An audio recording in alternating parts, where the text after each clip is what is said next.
నమస్తే తెలంగాణ ప్రజలు.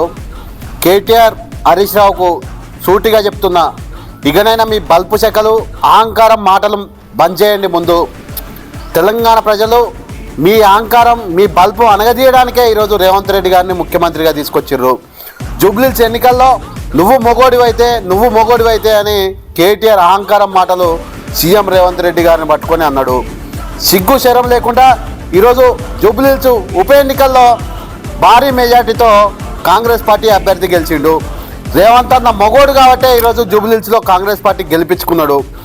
కేటీఆర్ అదేవిధంగా హరీష్ రావు కాలుకు బల్బం కట్టుకొని వీధులలో వీధి కుక్కలు తిరిగిర్రు. ఇవాళ ఏం చెప్పారు జూబ్లీహిల్స్ ప్రజల సమాధానము? మిమ్మల్ని ఇంకోసారి జూబ్లీహిల్స్నే కాదు తెలంగాణలో కూడా ఎక్కడ తిరగనిచ్చే పరిస్థితి ఉండదు. కేటీఆర్ అదేవిధంగా హరీష్ రావు మీ పార్టీకి ఆల్రెడీ పుట్టగతులు లేకుండా పోయినాయి.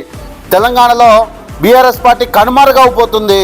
ఇక మీరు మీ అహంకార మాటలు చిల్లర మాటలు బంద్ చేసుకుంటే తెలంగాణ ప్రజలు సహిస్తారు.